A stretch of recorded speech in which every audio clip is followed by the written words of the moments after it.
En el terreno psíquico, el pattern of behavior, el patrón de conducta, con su compulsividad pasa a un segundo término en beneficio de unas variantes del comportamiento que están condicionadas por la experiencia y por actos arbitrarios, es decir, por procesos conscientes. Respecto al estado instintivo reflejo psicoide, la psique supone pues un aligeramiento de la obligación y un creciente arrinconamiento de los procesos no libres en beneficio de las modificaciones elegidas. La actividad electiva tiene lugar por una parte dentro de la conciencia y por otra fuera de ésta, es decir, sin relación con el yo consciente, esto es inconscientemente. Este último proceso es sólo similar a la conciencia, como si estuviera representado o fuera consciente. Puesto que no hay ningún motivo para suponer que en cada individuo haya un segundo yo, o que todo el mundo padezca una disociación de la personalidad, deberíamos prescindir de la idea de una segunda conciencia del yo de la que pudieran partir las decisiones de la voluntad. Dado que la existencia de procesos sumamente complejos y similares a la conciencia en lo inconsciente es como mínimo muy probable, tal y como demuestra la experiencia de la psicopatología y de la psicología de los sueños, nos vemos obligados, mal que bien, a deducir que el estado de los contenidos inconscientes no es igual al de los conscientes, pero sí parecido. En estas circunstancias no queda más remedio que conjeturar algo intermedio entre el concepto de estado inconsciente y de estado consciente, a saber, una conciencia aproximada. Puesto que a nuestra experiencia inmediata solo le es dado un estado reflexivo, es decir, consciente y reconocido como tal, a saber, la relación entre las representaciones o los contenidos y un complejo de yo que representa la personalidad empírica, apenas es concebible una conciencia de otra clase, ni una conciencia sin yo ni una sin contenido. Pero tampoco es necesario interpretar esta cuestión en términos tan absolutos. Ya en una etapa humana algo más primitiva, el complejo de yo pierde considerable importancia, por lo que la conciencia se transforma de una manera característica. Ante todo deja de ser reflexiva. Si contemplamos finalmente los procesos psíquicos en los vertebrados superiores y sobre todo en los animales domésticos, nos encontramos con fenómenos similares a la conciencia que apenas permiten suponer la existencia de un yo.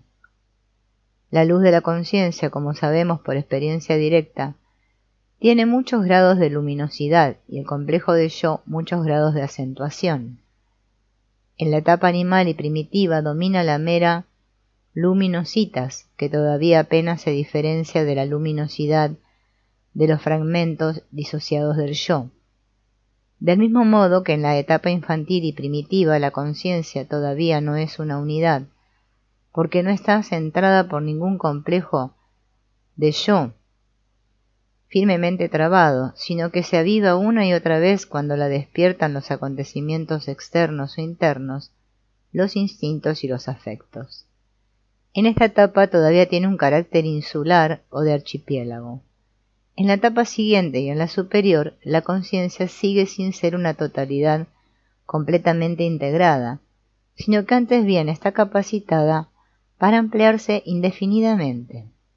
Incluso a la conciencia moderna todavía se le puede agregar islas resplandecientes, cuando no continentes enteros, fenómeno que para el psicoterapeuta constituye una experiencia cotidiana. De ahí que sea conveniente imaginarse la conciencia del yo rodeada de muchas pequeñas luminosidades. Lo inconsciente como conciencia múltiple. La hipótesis de las luminosidades múltiples se basa, por una parte, como ya hemos visto, en el estado similar a la conciencia de los contenidos inconscientes, y por otra en la presencia de ciertas imágenes simbólicamente interpretables, que pueden ser constatadas en los sueños y las fantasías visuales de individuos modernos o documentos históricos. Como es sabido, una de las principales fuentes de las ideas simbólicas del pasado es la alquimia. Pensemos sobre todo en la idea de las Scintillae, las centellas, que aparecen como ilusiones visuales en la sustancia de transformación. Así, en Aurora Consurgens se dice, cito quod terra foetida cito recipit scintillullas albas. Estas centellas las explica Conrad como radi atque scintillae del ánima católica, del alma del mundo, idéntica al Espíritu de Dios. De esta interpretación se desprende claramente que ciertos alquimistas ya intuyeron la naturaleza psíquica de estas luminosidades. Eran semillas de luz esparcidas por el caos, al que Conrad denomina mundi futuri seminarium. Tal scintilla es también el intelecto humano, la sustancia arcana, la tierra, acuosa o agua terrenal, limus, barro, del ente católico. Está universalmente animada por la centella de fuego del alma del mundo, según Sabiduría 1.7. En el agua del arte, en nuestra agua que también es el caos, se encuentran las centellas de fuego del alma del mundo como puras formae rerum essentiales. Estas formae se corresponden con las ideas platónicas de lo que resultaría una equiparación de las Scintillae con los arquetipos. Si se admite que las imágenes eternas de Platón, guardadas en un lugar supracelestial, son una traducción filosófica de los arquetipos psicológicos. Desde esta perspectiva alquímica, habría que sacar la conclusión de que los arquetipos tienen en sí determinada luminosidad o similitud con la conciencia. Por esa razón, a la numinositas le corresponde una luminositas. Algo así parece haber intuido también Paracelso. En su filosofía sagax encontramos el siguiente pasaje. Y tampoco puede haber en el hombre sin el numen divino como sin el lumen natural, pues el numen y el lumen tienen que hacer al hombre perfecto solamente esas dos cosas. De las dos viene todo y las dos están en el hombre, pero el hombre sin ellas no es nada y en cambio ellas son sin el hombre. Ratificando esta idea, escribe Conrad, hay centellas de fuego del alma del mundo, dispersas o esparcidas por doquier, por el tejido del gran mundo y en todos los frutos de los elementos. Las centellas proceden de la Rúa Elohim, del Espíritu de Dios. Entre las Scintillae destaca una scintilla perfecta unici potentis ac fortis, que es el elixir, o sea, la propia sustancia arcana.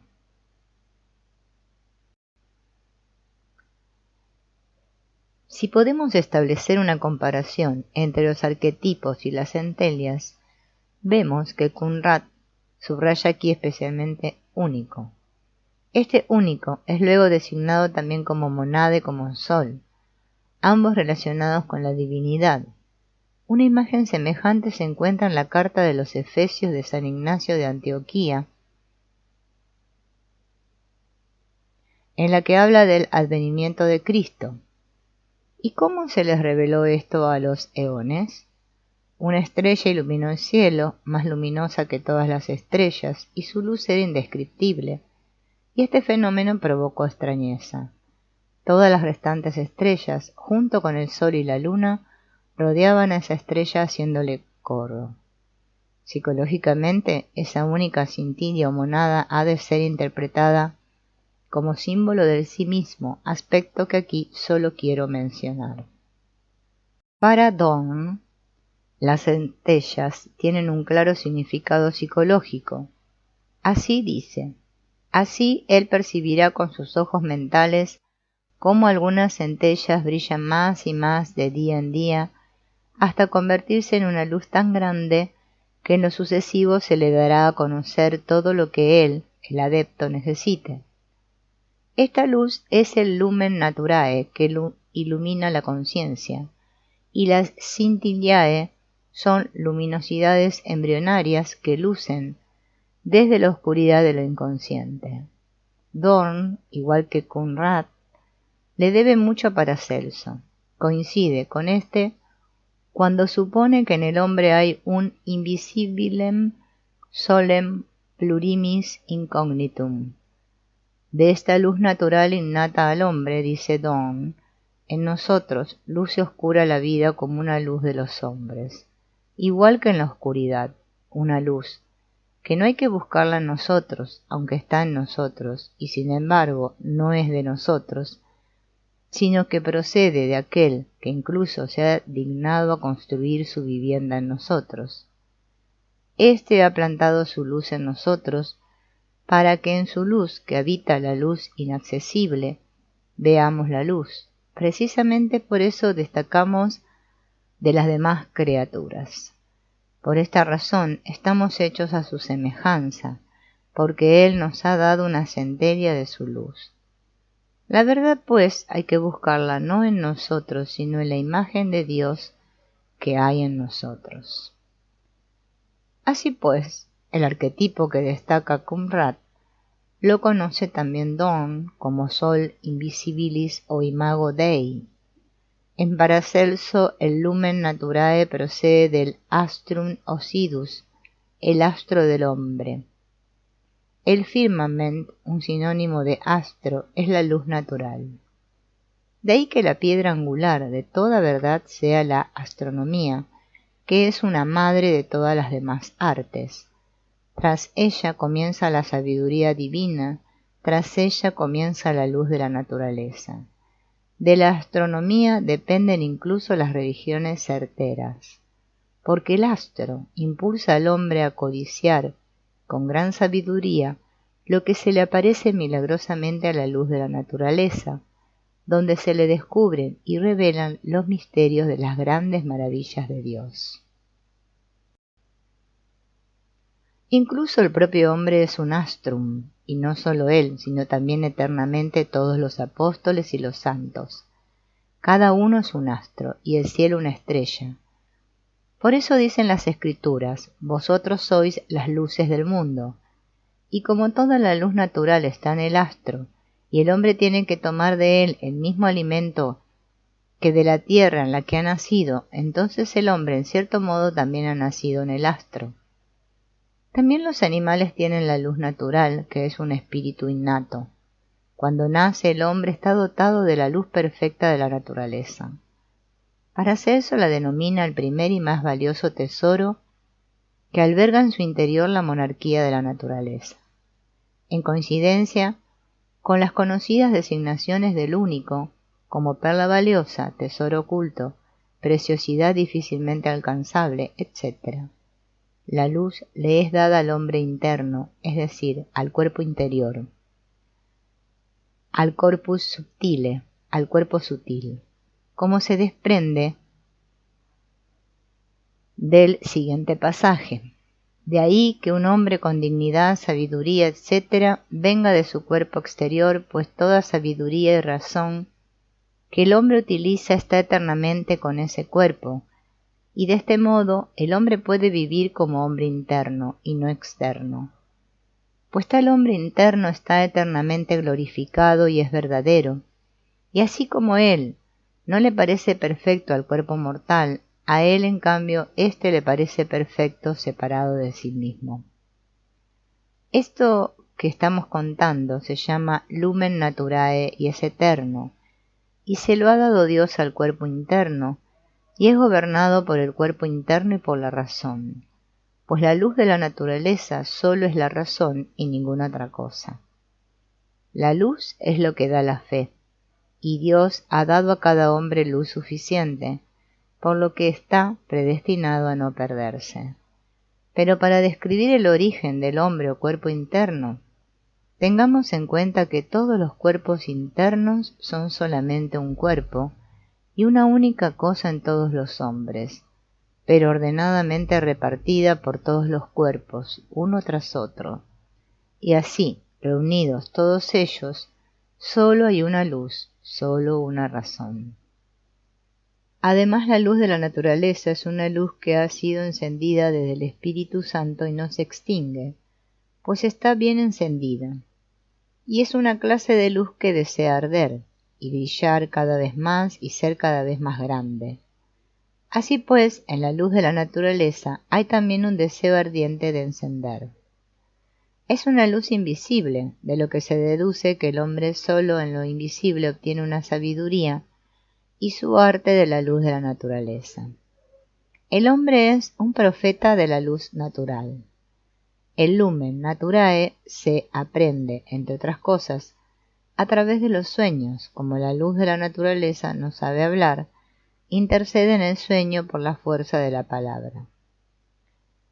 Si me he permitido detenerme algo más en Paracelso y aportar unas cuantas citas textuales, es para que el lector se haga la idea de cómo interpreta este autor el lumen naturae. Con respecto a nuestra hipótesis de los fenómenos de la conciencia múltiple, me parece sobre todo importante destacar que en Paracelso, la visión característica de los alquimistas, las centellas que brillan en la negra sustancia arcana, se transforma en la visión del firmamento interno y de sus astra. Paracelso contempla la oscura psique como un cielo nocturno cuajado de estrellas, cuyos planetas y constelaciones de estrellas fijas representan los arquetipos en toda la luminosidad y numinosidad. De hecho, el cielo estrellado es el libro abierto de la proyección cósmica, el reflejo de los mitologemas, es decir, de los arquetipos. En esta interpretación se dan la mano la astrología y la alquimia, las dos representantes en la antigüedad de la psicología del inconsciente colectivo. Paracelso está directamente influido por Agripa de Nestheim, el cual supone una luminositas sensus naturae. De ahí descendieron luces de presagio hacia los animales cuadrúpedos, las aves y otras criaturas, y los facultaron para predecir las cosas futuras. Para el sensus naturae se remite a Gulielmus Parisiensis, en el que reconocemos a Guillermo de Auvergne, obispo de París en torno a 1228. Este escribió muchas obras que influyeron, por ejemplo, en Alberto Magno. Del sensus naturae supone aquel que es un sentido superior a la capacidad de interpretación humana, y en especial subraya que los animales también lo poseen. La teoría del sensus naturae se desarrolla a partir de la idea del alma universal, que todo lo impregna, de la que también se ocupó otro, Gulielmus Parisiensis, un antecesor del de Auvernia, concretamente Guillermo de Conches, un escolástico platónico que dio clases en París. Este, a semejanza de Abelardo, identificó el anima mundi, es decir, el sensus naturae, con el Espíritu Santo. El alma universal representa una fuerza natural responsable de todos los fenómenos de la vida y de la psique. Tal y como es señalado en el lugar citado, esta interpretación del anima mundi de la tradición alquimista es muy corriente en la medida en que Mercurius es concebido unas veces como anima mundi y otras como Espíritu Santo. Teniendo en cuenta las ideas alquímicas tan importantes para la psicología de lo inconsciente, merecería la pena prestar cierta atención a una variante muy ilustrativa del simbolismo de las centellas. Porque, más frecuente aún que el motivo de las Scintiliae, es el de los ojos de pez, que tienen el mismo significado. Como ya he mencionado con anterioridad, los autores citan como fuente de la teoría de la Scintillae un pasaje de Morieno.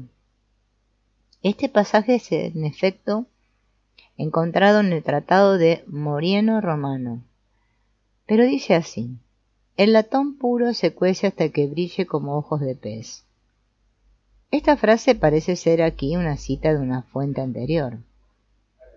En autores posteriores, los ojos de pez aparecen con mayor frecuencia.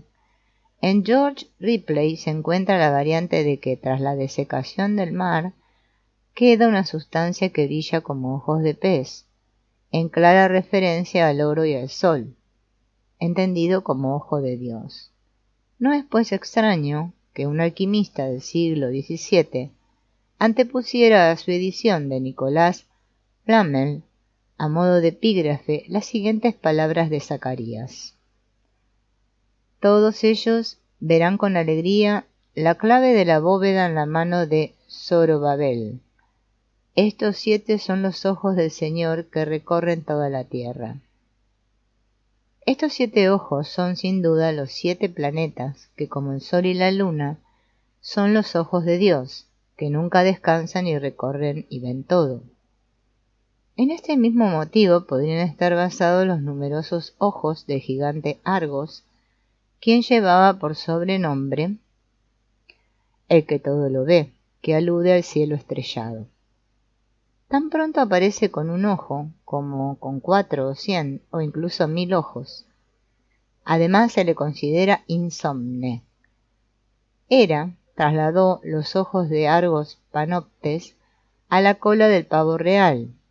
Del mismo modo que Argos es un guardián, también la constelación de Draco, del dragón, está situada de tal modo que lo abarca todo con la vista, según las citas que sobre Arato hace Hipólito.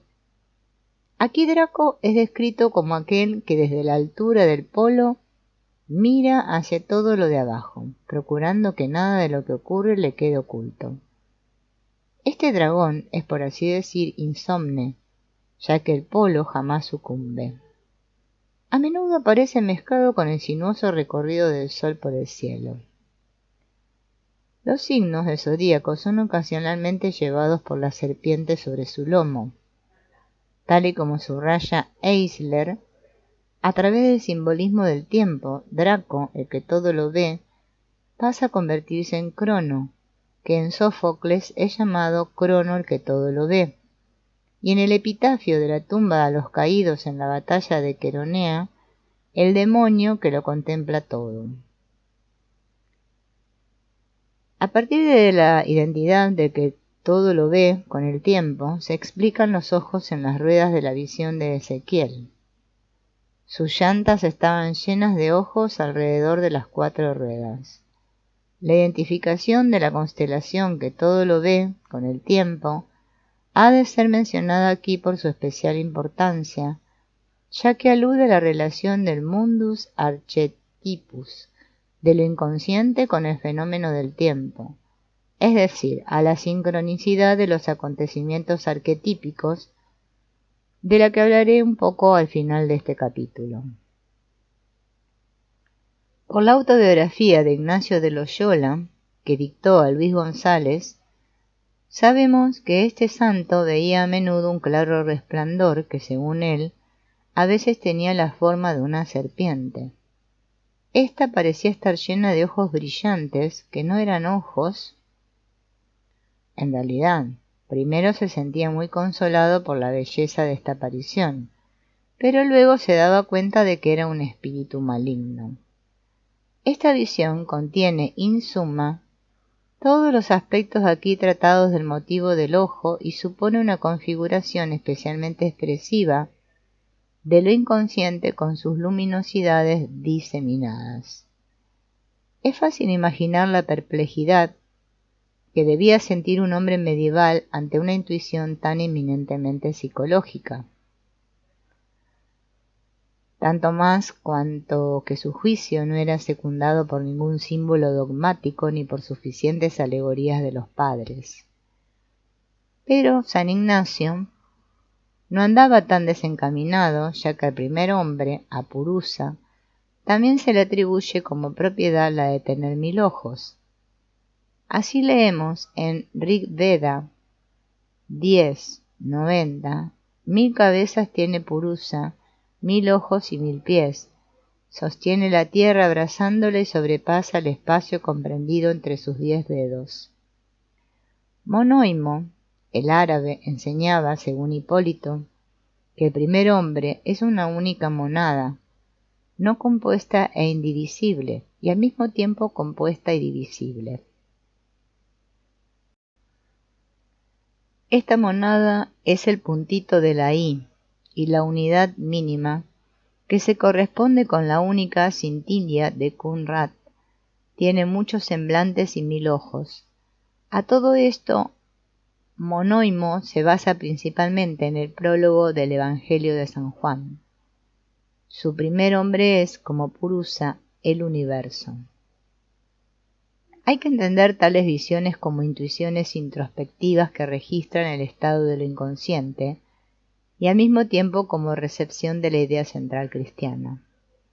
Naturalmente, este motivo aparece con el mismo significado también en los sueños y las fantasías modernas, por ejemplo, como cielo estrellado, como reflejo de las estrellas en el agua oscura, como pepitas de oro o arena dorada esparcidas por la tierra negra, como fiesta nocturna en el mar con sus farolillos de papel brillando sobre la oscura superficie del agua, como un ojo aislado en las profundidades de la tierra o del mar, o como una visión parapsíquica de esferas luminosas, etc. Dado que la conciencia ha sido caracterizada desde tiempos inmemoriales por expresiones tomadas de fenómenos luminosos, en mi opinión puede conjeturarse que las múltiples luminosidades responden a pequeños fenómenos de la conciencia. Si la luminosidad aparece como algo monádico, por ejemplo, como un único astro, como sol o como ojo, entonces suele adoptar forma de mandala y ha de ser interpretada como sí mismo. Pero no se trata de una doble conciencia, porque no se puede demostrar ninguna disociación de la personalidad. Por el contrario, los símbolos del sí mismo tienen un significado unificador. Patrones de comportamiento y arquetipo. Hemos situado el inicio inferior de la psique en ese estado en el que la función se emancipa del instinto compulsivo y se deja influir por la voluntad, y hemos definido la voluntad como una cantidad de energía disponible. Pero, como ya hemos dicho, con ello se da por hecho un sujeto que dispone y que tiene capacidad de juicio, al que ha de atribuirse un conocimiento. Por este camino hemos llegado a demostrar, por así decir, lo que al principio rechazábamos, a saber, la identificación de la psique con la conciencia. Ahora bien, este dilema se resuelve en el momento en que entendemos lo relativa que es la conciencia, ya que sus contenidos son al mismo tiempo conscientes e inconscientes. Es decir, bajo cierto aspecto conscientes y bajo otro inconscientes. Como toda paradoja, tampoco esta constitución parece fácilmente comprensible, pero tenemos que acostumbrarnos a pensar que ni la conciencia es un aquí, ni lo inconsciente es un allí. Antes bien, la psique supone una totalidad, consciente-inconsciente. Del estrato límite al que he calificado de inconsciente personal, se puede demostrar sin dificultad que sus contenidos responden exactamente a nuestra definición de lo psíquico. Pero, ¿existe un inconsciente psíquico? Basado en nuestra definición, que no sea una fringe of consciousness y que no sea personal. Como he mencionado, Freud ya constató restos arcaicos y modos funcionales primitivos en lo inconsciente.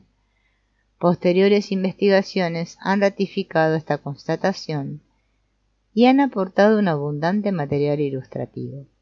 Dada la estructura del cuerpo, sería asombroso que la psique fuera el único fenómeno biológico que no presentara huellas claras de su historia evolutiva.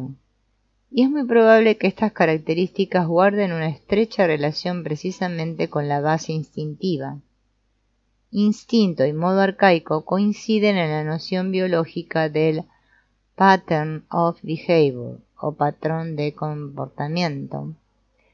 No hay ningún instinto amorfo, pues todo instinto tiene la forma de su situación y se corresponde siempre con una imagen que tiene propiedades fijas. El instinto de la hormiga arriera se corresponde con la imagen de la hormiga, el árbol, la hoja, cortar, el transporte y el huerto de setas. Si falta una de estas determinaciones, no funciona el instinto, ya que no puede existir sin su forma total, sin su imagen. Una imagen de estas características es un tipo a priori. Este tipo es innato a la hormiga y previo a cualquier actividad, pues ésta solo puede tener lugar cuando existe el correspondiente instinto que la origine y la haga posible. Este esquema tiene validez para todos los instintos y existe en idéntica forma en todos los individuos de la misma especie. Lo mismo cabe decir del hombre. Este tiene a priori tipos de instintos que constituyen la causa y el modelo de sus actividades, siempre que funcione de manera principalmente instintiva. Como ser biológico no puede comportarse sino de manera específicamente humana y cumplir su pattern of behavior.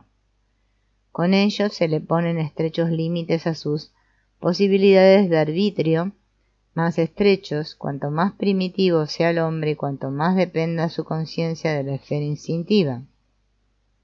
Aunque desde este determinado ángulo de visión es completamente correcto considerar el pattern of behavior como un resto arcaico todavía existente, como lo hizo por ejemplo Nietzsche con la función de los sueños. De esta manera no se aprecia sin embargo la importancia biológica y psicológica de estos tipos, porque estos no son sólo vestigios o restos de los modos anteriores de la función, sino reguladores siempre existentes y biológicamente indispensables de la esfera instintiva, cuya eficacia se extiende por todo el ámbito de la psique y que sólo sacrifica su incondicionalidad cuando se ve limitada por la relativa libertad de la voluntad. La imagen representa el sentido del instinto. Por muy verosímil que sea la existencia de una forma instintiva en la biología humana, resulta muy difícil demostrar empíricamente tipos distintos, porque el órgano con el que podríamos captarlos, es decir, la conciencia, no es sólo en sí mismo una modificación, sino también un modificador de la imagen original del instinto. No es pues extraño que el entendimiento no consiga formular para el hombre tipos igual de precisos que los que conocemos del reino animal. He de confesar que no me imagino ningún camino directo que lleve a la resolución de este problema, y sin embargo creo haber conseguido acceder, al menos indirectamente, a la imagen del instinto. A continuación quisiera describir brevemente el desarrollo de este descubrimiento. A menudo he observado en pacientes sueños que presentaban un rico material de fantasías. Asimismo, los propios pacientes me dieron la impresión de estar literalmente abarrotados de fantasías, siendo incapaces de indicar en qué consistía la presión interna. Por eso tomé una imagen de un sueño o una ocurrencia del paciente como pretexto para encargarle que ampliara o desarrollara este asunto con total libertad imaginativa. Tal desarrollo podía tener lugar según la tendencia o las dotes individuales de cada cual de forma dramática, dialéctica, visual, acústica, o mediante la danza, la pintura, el dibujo, la escultura. El resultado de esta técnica fue un sinnúmero de complicadas creaciones cuya diversidad estuve años sin comprender hasta que fui capaz de reconocer que con este método lo que se lograba era la manifestación espontánea, tan solo respaldada por la habilidad técnica del paciente, de un proceso en sí mismo inconsciente al que luego di en llamar proceso de individuación. Pero mucho antes de que se me aclarara este reconocimiento, observé que este método a menudo rebajaba en gran medida la frecuencia e intensidad de los sueños, y de este modo reducía también la inexplicable presión por parte del inconsciente. Esto en muchos casos supuso un éxito terapéutico considerable que nos animaba tanto a mí como al paciente a seguir adelante, pese a la incomprensibilidad de los contenidos sacados a la luz. Tuve que insistir en esta incomprensibilidad para impedirme a mí mismo recurrir a interpretaciones basadas en determinados presupuestos teóricos los cuales sabía no solo que eran deficientes, sino que además me llevarían a prejuzgar las ingenuas creaciones del paciente. Cuanto más presentía la dirección concreta hacia la que apuntaban estas creaciones, menos me atrevía a formular cualquier teorema al respecto. En algunos casos me costaba mantener esta actitud reservada, ya que se trataba de pacientes necesitados de interpretaciones concretas para no perderse por completo en la oscuridad. Tuve que intentar darles al menos interpretaciones provisionales, aunque continuamente salpicadas de tal vez, si acaso, y pero, y procurando que nunca rebasaran los límites de cada una de las creaciones. Procuraba escrupulosamente que la interpretación de la imagen sonara como una pregunta, de cuya respuesta se encargara la libre imaginación del paciente.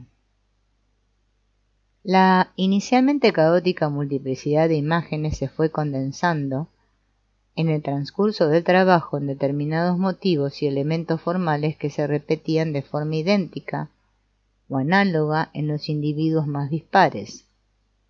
Como principales rasgos distintivos, mencionaré la multiplicidad caótica y el orden, la dualidad, el contraste entre claro y oscuro, arriba y abajo, derecha e izquierda, la conciliación de los opuestos en un tercero, la cuaternidad, cuadrángulo cruz, la rotación, círculo esfera, y finalmente el centrado y la disposición radial, basados por regla general en un sistema cuaternario. Las formaciones triádicas aparecen en la complexio oppositorum, conciliación de opuestos, en un tercero. Eran relativamente escasas y constituían claras excepciones que se explicaban por unas condiciones especiales. El centrado constituye el punto culminante, jamás superado en mi experiencia, del desarrollo, y se caracteriza por coincidir, desde el punto de vista práctico, con el máximo efecto terapéutico posible. Los rasgos distintivos señalados suponen abstracciones extremas y al mismo tiempo expresiones muy simples de los principios creativo-operativos. La realidad concreta de las creaciones es infinitamente más expresiva y multicolor. Su diversidad supera toda capacidad descriptiva. Solo puedo decir que apenas hay un motivo de la mitología que no aparezca ocasionalmente en estos productos. Aun en el caso de que mis pacientes tuvieran notables conocimientos de motivos mitológicos, estos fueron ampliamente superados por las ocurrencias de su imaginación creativa, y por regla general los conocimientos mitológicos de mis pacientes eran mínimos. Estos hechos demostraban de manera inequívoca la coincidencia de las fantasías encausadas por reguladores inconscientes con los monumentos, conocidos por la tradición y por la investigación etnológica, de la actividad intelectual humana en general. Todos los rasgos distintivos abstractos anteriormente mencionados son, en cierto sentido, conscientes. Todo el mundo sabe contar hasta 4 y sabe lo que es un círculo y lo que es un cuadrado, pero como principios creativos estos son inconscientes y tampoco su significado psicológico es consciente. Mis interpretaciones y conceptos esenciales derivan de estas experiencias. Lo primero fueron las observaciones y solo después llegué a formarme con gran esfuerzo ideas al respecto. Y lo mismo le pasa a la mano que lleva el lápiz o el pincel, al pie que da el paso de baile, a la visión y a la audición, a la palabra y al pensamiento.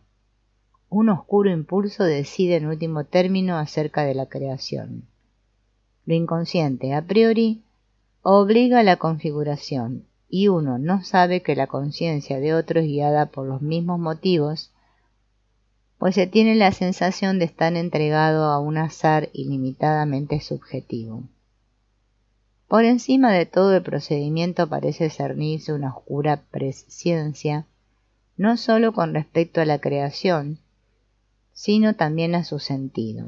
Imagen y sentido son idénticos, y tal y como se forma la primera, así se define el segundo. En realidad, la forma no necesita ninguna interpretación. Ella misma constituye su propio sentido. Así pues, hay casos en los que puedo prescindir por completo de la interpretación como necesidad terapéutica. No ocurre lo mismo con el conocimiento científico. Aquí tenemos que averiguar a partir del conjunto de la experiencia determinados conceptos universales que no vienen dados a priori. Este trabajo especial supone una traducción del arquetipo intemporal, siempre existente y operativo, al lenguaje científico de cada época. A partir de estas experiencias y reflexiones, he comprobado que existen ciertas condiciones colectivas inconscientes que actúan como reguladores y como propulsores de la imaginación creativa y que dan lugar a las correspondientes creaciones, aprovechando para sus fines el material consciente disponible. Dichas condiciones proceden exactamente igual que las fuerzas motrices de los sueños, por lo que la imaginación activa, como he dado en llamar a este método, también puede sustituir hasta cierto grado a los sueños.